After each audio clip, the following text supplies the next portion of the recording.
I'm going to give you the history of hip-hop on radio. Why hip-hop is on radio in America, I'm about to break it down to you. This is the untold story.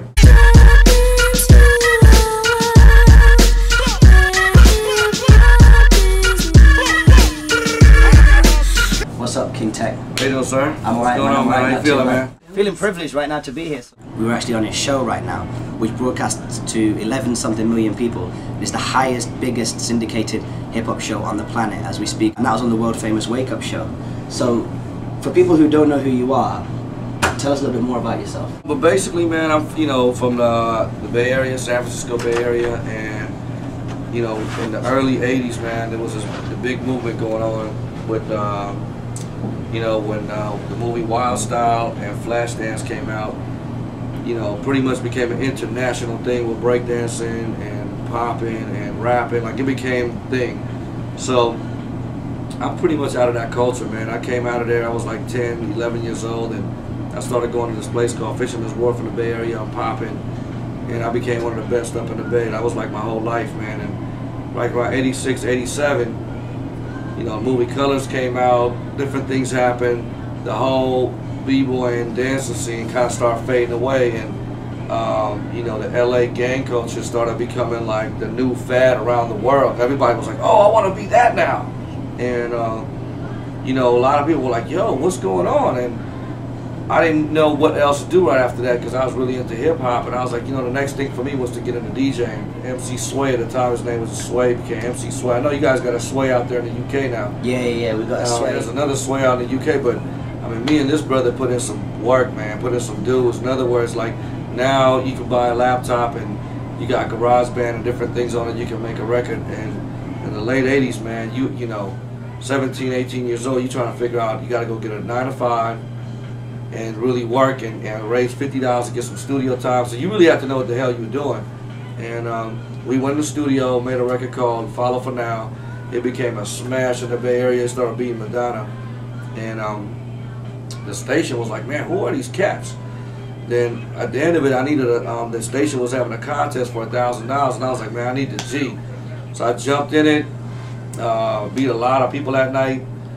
Run DMC was actually in the house, so they went up to the program director and was like, hey man, whoever this dude is needs to be a part of your station. So a few days later, I'm going to give you the history of hip-hop on radio. Why hip-hop is on radio in America, I'm about to break it down to you. This is the untold story. So this is what happened. First, New York had it, obviously. New York had hip-hop on radio around 86, 87, 88.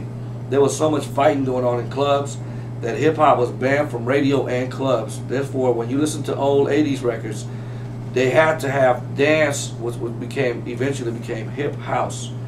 Because if you didn't have dance music at that time on your records, you wouldn't get any club play. Because all club owners were like, it's banned, you can't. So even Kool G Rap, Big Daddy Kane, whoever you talked about, they had to have one up-tempo song on their record just to get some club play. So is that the reason why we had CNC Music Factory and stuff? CNC Music, like, so a lot of famous New York clubs that you used to go to get your hip-hop fix, when you went there in the late 80s, you would hear nothing but house music. So MC started realizing, well then, you know what, if it's gonna be like that, then I gotta rap over these. That's why CNC Music Factory have Freedom Williams on it, like, here's the stove, doop doop doop doop. Everybody had to figure out a way to get on these records to get some club and radio play. Start flowing at 128 BPM and stuff. You had to at that time. So anyway, I come back, I'm in the Bay, and I know this was happening. When I entered one of the DJ contests, the guy said, look, here's your $1,000, but you also want a slot to mix Tuesday night on the station. And I'm like, huh? I just want to check, man, I'm cool. And they were like, no, man, you have to, because we announced it. We know, man, you did so good. We announced the winner. This dude named King Tech gonna come on Cameo this Tuesday night. But we want to see a list of the records you're gonna play. And I was like, oh, man, he's like, I was like, sir, I don't even have BBD. I don't have Mariah Carey. I don't even listen to them records, man.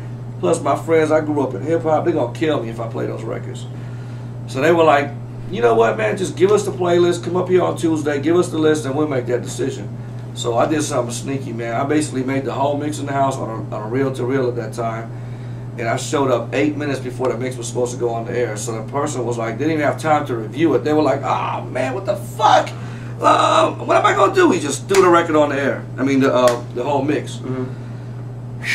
I turned the mix in, I'm driving home, and it's the first time on commercial radio since the birth of hip-hop in New York that you hear nothing but hip-hop. YZ, you know, Cool G Rap, this, or Main Source, whatever it was out, man, I basically went against everything the dude said because I kind of didn't care. But at that time, I had a few friends that got locked up, and I was like, you know, these brothers are in jail, and Chuck D used to say, Farrakhan's a brother, and I think you ought to listen to what you ought to do. And I was like, you know what, man? I played this instrumental, and I played this piece of Farrakhan talking to brothers in jail to keep their head up, and I thought that was real cool because, you know, I was trying to get a message out. I didn't know that so many white people at that time were hating on Farrakhan. I just thought he was giving a message. I didn't even play nothing racist. I played Farrakhan, I got home, the program director called me and said he was so upset, he was like, you're fired. Like, I was like, man, I didn't know how to job. It's like, you're fired, man. Like, dude, he was so upset. How you gonna play Farrakhan on commercial radio? This was a Tuesday night. That's why I remember everything, how it happened. I was like, hey, whatever, dog. I got my G. I played the record. Good looking. Thank you. Right. Wednesday night, he didn't call me. Thursday night, I get a call in my crib like, hey, man, can you come back to the station? I want to talk to you. And I was like, for what? Y'all hated me. Just come back. I went to the station on a Friday. He said, man, we want to offer you your own slot on Tuesday night. I said, man, what? You said I was horrible. And he opens his drawer and pulls out a box of letters. He said, man, we had never got DJ letters in this station before. And 80% of it's from Oakland, where a place we've never been able to tap in before in this market. So whatever the fuck you did, do it again. So I was like, damn. And that at that time, that gave me so much confidence and boosted my ego to the point where I was like, you know what? Fuck it, I'm gonna get crazier. So every week I got crazier and crazier till I was just fucking out of control, basically, man. It led me on. I started going crazy in Bay Area radio. About 3-4 months into it, I was like, listen. I went to the program director. I said, look, I got homies that are MCs, rappers, whatever. Just let me do a show with them. And he's like, what do you want to call it? And I was like, you know what, man? I just watched that Spike Lee movie at the end of that all that nonsense in School Days when he goes, wake up! Like, man, there was so much bullshit. Like, what the fuck y'all sleeping on? I felt like there was so much good hip-hop out there. That's called the Wake Up Show. I didn't even think about, like, morning show radio. I was thinking of, like, wake up. A metaphor of just, you know, fucking open your minds. Or Stop look, sleeping, yeah, stop sleeping on it. Man, within 3 months, Pete Rock came down from New York and was like, yo, man, y'all making some noise. It was like, oh my God, that's Pete Rock, you know. 2 months later, Large Professor came down. 2 months later, you know, people from New York started coming. They were like, man, how the fuck you guys know about us? They were like, dude, everybody in New York is talking about this show. Because, I'm going to say it, Hot 97 was not playing any hip-hop. So, if you were a New York artist signed at that time, you came to LA, you had nothing. You came to New York, you had nothing. Your label would fly you to the Bay directly just to do one show. So all of a sudden, man, it was like, you know, I'll pick up the phone and be like, Black Sheep, like Dreads, like we got a single. Huh? What?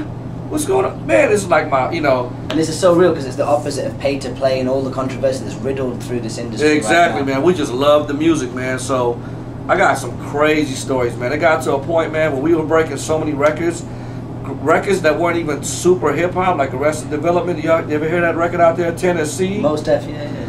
Man, that dude came to the station, had a Speech, right? Yeah, Speech had a videotape of the video. He was playing it for the program directors, and everybody was like, "This is whack." Even when the hook came on tape. Whack. I was walking by the door. They were like, "Hey, that's our new hip hop guy. Give it to him." So he ran out. He was like, "Here's the VHS." I listened to it. I was like, "Hey, man, this ain't really Wake Up Show flavor, but this shit is a hit." Everybody started laughing. I was like, "Okay." I'll put the VHS on cassette tape and I'll play it. And they were like, "Get the fuck out of here." 2 weeks later, man, phone lines blowing up. 2 weeks. I still got like a big ass plaque from that dude personally, you know, to this day. Same thing with B.I.G., same thing Public Enemy, same thing with Black Sheep. So the moral of the story is, man, that if you really, you know, become a master at something and you really believe in it, you do go on the limb. Everybody used to be like, "Man, Jack, you playing too much X-Clan. you guys are playing too much. Nah, man, this is the shit we believe in, man, because it was like Harrison was saying, it was part of it is entertainment, part of it was education, so it became edutainment for our program.